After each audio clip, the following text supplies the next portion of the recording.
Before we get started today, I wanted to remind you that I'm having my free Brave Art and Wellness Zoom workshop Saturday, April 1st in the morning, Chicago time. Please click on the link in the upper right-hand corner or go to JackieSchomburg.com/workshops. Hi everybody, it's Jackie Schomburg-Minen. I'm doing some collage today, and I'm specifically limiting my palette to black, white, red, and green. I chose red and green because they're complementary colors, which means they're opposite on the color wheel. And I also wanted to do this because I wanted to have the challenge of using red and green and not having it look like Christmas. So this is what I did. I have a lot of Celadon kind of faded gray, light greens in my pile. Have some teal. The reds, I have some reds that are pretty warm and have a lot of blue in them, so closer to like a magenta. And I have some reds that are warmer and have more orange. I think I said warmer twice. Did I say warmer twice? If I did, reds with more blue in them are cool, and reds with more orange/yellow in them are warm.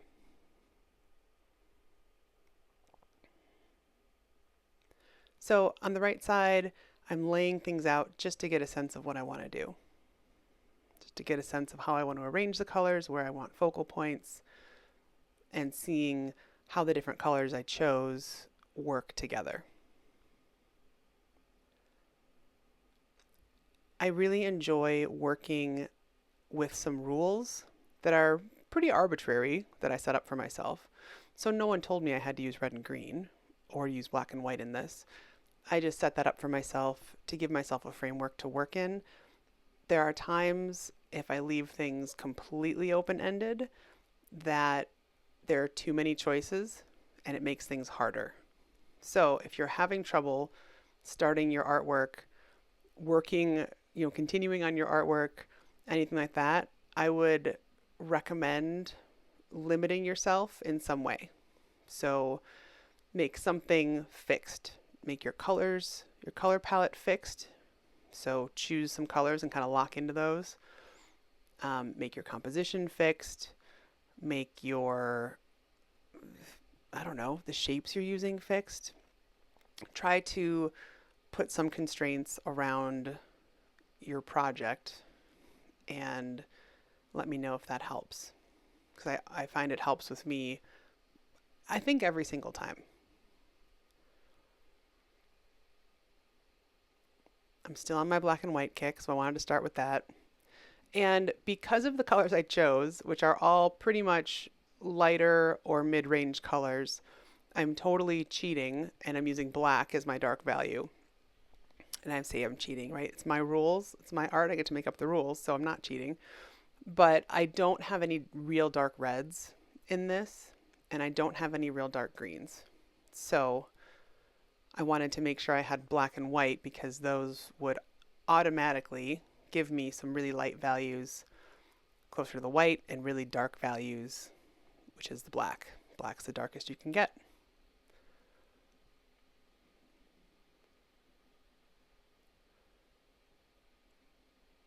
All of these greens remind me.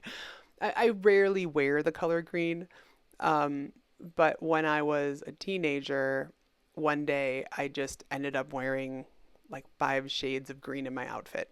I had green socks, green pants that were like a dusty Celadon color green. I think I had a green shirt and maybe a green coat and maybe something else. I might have even put on a green hat. I don't know.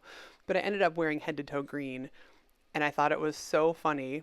And I told my friend, and thought I was kidding, and then she showed up and I was head to toe green. So we went to 7-Eleven and got some Slurpees, and we just mocked me the whole time in a fun way. She's my very helpful friend, Sarah.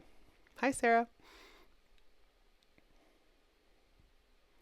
This is some neon green that I have that's just copy paper. What did not look good together in my outfit way back when, I really now enjoy mixing all these greens together. and it gives a ton of cool, in my opinion, like monochrome vibes. And I really like all the differences. They're all greens, but they're very different greens. As I move through the scraps and collage pieces that I have, you can see that I do have that one that I just put in the middle that has the celadon and red on the same piece. And, you know, I really like lining up shapes. You do not at all have to line up the shapes, but I love that those ovals overlap.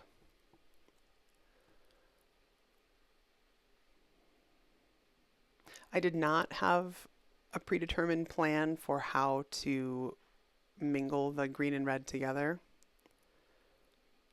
so I'm just letting that evolve naturally.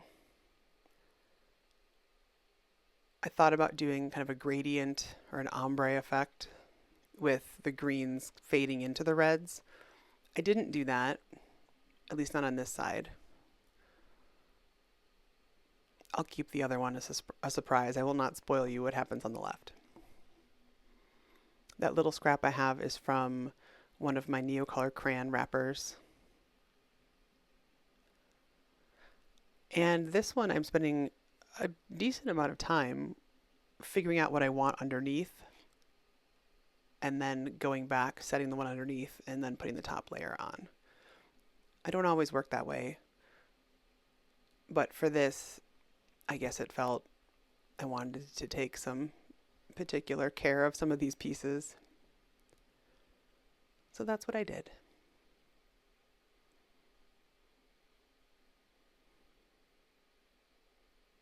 I have a huge need to reorganize all my collage scraps because I save all the little pieces that are resulting from the other bigger scraps I cut up. And as I'm looking at my desk with all the with the reds and the greens and the blacks and the whites, I'm trying to decide if I'm going to make a bucket for each color, which feels ridiculously administrative, or if I should just do a bucket for warm colors, so red, yellow, orange, and a bucket for cool colors, green, blue, purple, and then a separate bucket for black and white. I think that's what I'll end up doing because I'm never gonna, like every 6 months I'd probably sit down and sort them out, but after a project I don't have time to sit and sort out each color of the rainbow into a separate bin.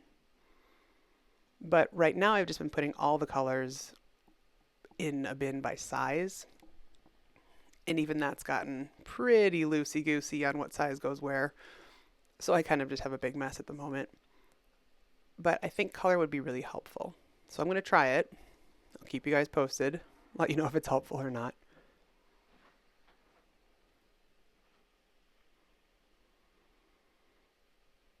That's the one dark green that I actually had, but I did not end up using it.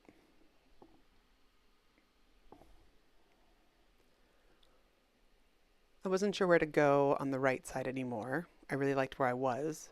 So now I'm starting on the left. And again, I'm starting with black and white. No particular reason. That's just what felt good.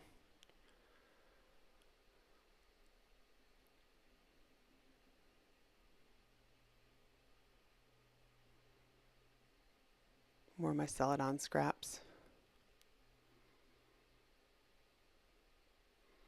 It's from a jelly plate experiment that did not work out, but still usable. I encourage you to save all of your failed jelly prints as well, because you can always use them for collage. And chances are you'll have more exciting scraps than this. And chances are it will look really cool in a collage at some point. I feel like I'm like the paper pusher because of my paper hoarding habit. I want you guys to all have a paper hoarding experience as well. I feel like a bad influence, but it's a really good art influence, right? Like, come on, it's just some paper. Keep those cough drop wrappers. What's that on the street? Pick it up. Oh my goodness. It's a chip wrapper. Keep it. It's very difficult when I try to get my kids to clean their room because I can't really insist that they throw away their papers since I never throw away mine. I think they use that to their advantage.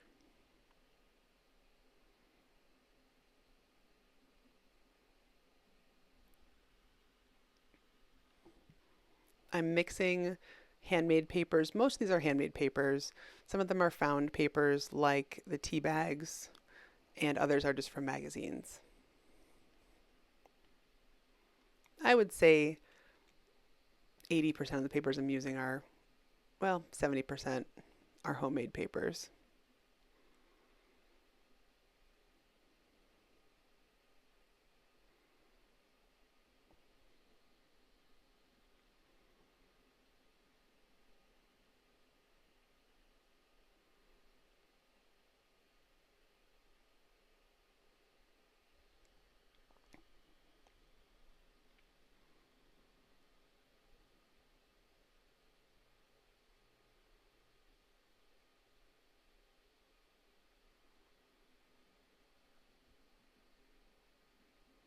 I wasn't sure exactly if I was going to use this piece with the flower or not, but once I decided that I was going to use it, I definitely had a bee in my bonnet and was going to figure out a great place to use it.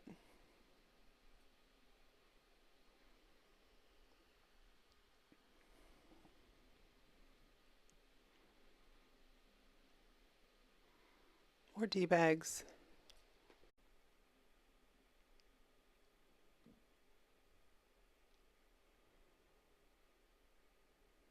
It's funny, the piece on the right, if I were to tell you the best from a, compositional perspective, I would probably tell you that you'll be more successful if you have something that's all red with a little bit of green or all green with a little bit of red.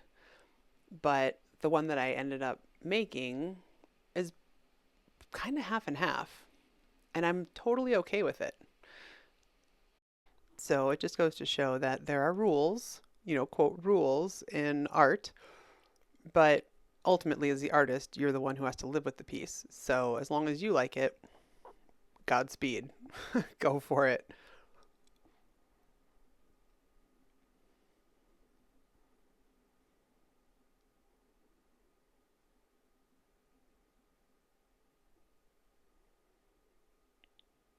And who knows, when I get to this point in my collages, I need to sit with them for a little while and decide what to do next, if anything. So I never really know what something's going to look like at the end of it. But I think I'm pretty close on these.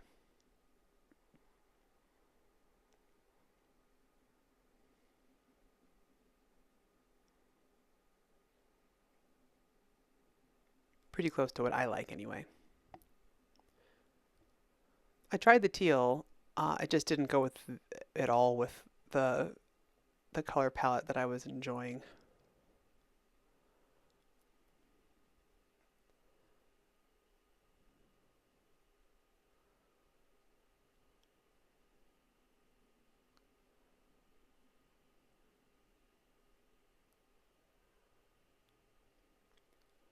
Some of the pieces that I have are little paint swatches that I've made, which I think is this one. I took some of my other acrylic paints long ago and made small pieces just so I could see what the paint looked like dried. And then I have other ones that are from Home Depot. Just go pick out some paint chips every time I go. Take a couple, or my kids take some, and then I collect them when they stop using them. It just gives a nice opportunity for some plain paper in every color under the rainbow.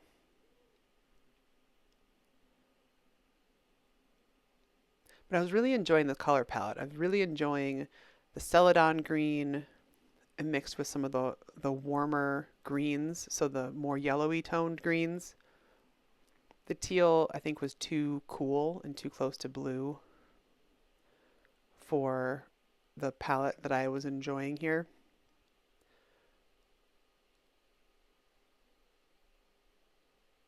but I really like those yellowy greens.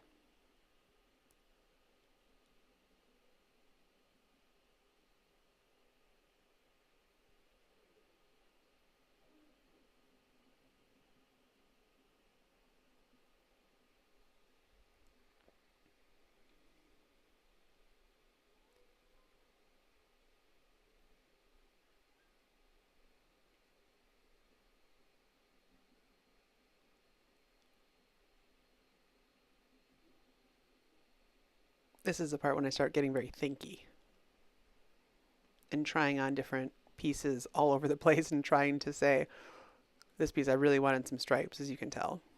Just couldn't figure out quite where I wanted them to go.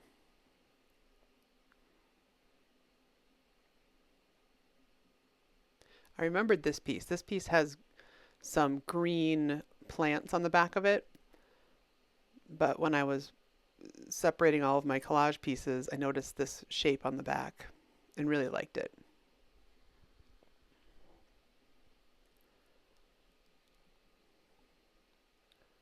So I was really glad that I remembered this piece.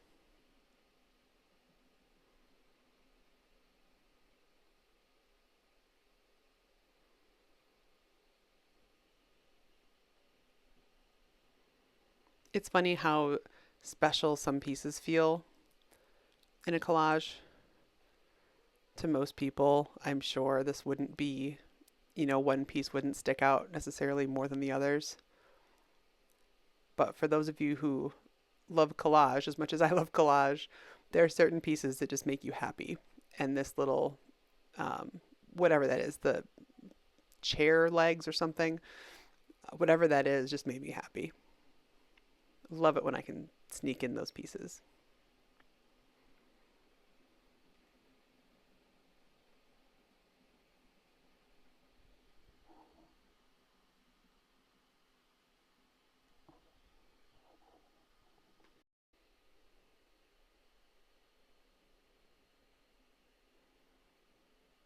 It's a little bit hard to see where my pages, the top of my pages and the bottom of my pages are because of those other sheets of paper I put behind those sketchbook pages. At the end, I'll take them off so that you can see where exactly these collages are on the sketchbook pages. This L-shaped line is another piece that I was so tickled to to fit in. I really liked how that looked. It's nice to have some really well-defined shapes.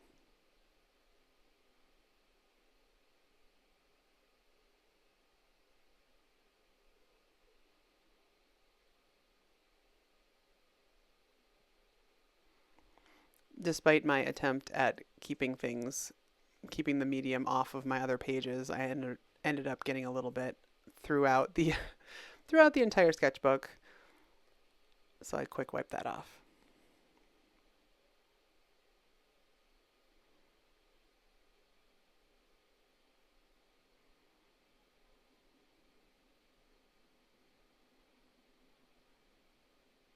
I really wanted something underneath that C-shaped red piece. I'm not even entirely sure why, but I felt like I needed something there. Looking at it again, I'm not sure I did, but I'm happy with the lines I put down.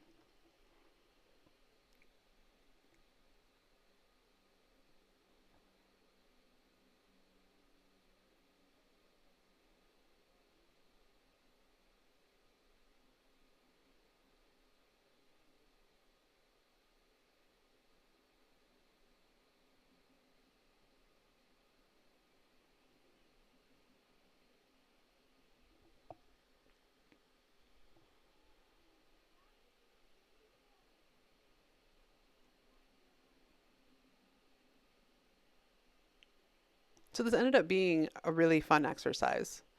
Again, I decided to limit myself from a color perspective.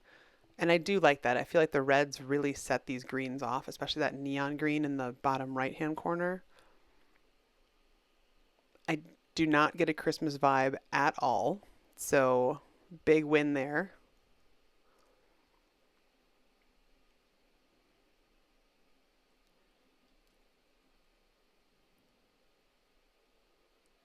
And I really enjoyed being with all these greens. I think maybe it's spring. Spring is in the air here in Chicago, and it the greens were calling to me. I want plants to be alive again and to see spring flowers.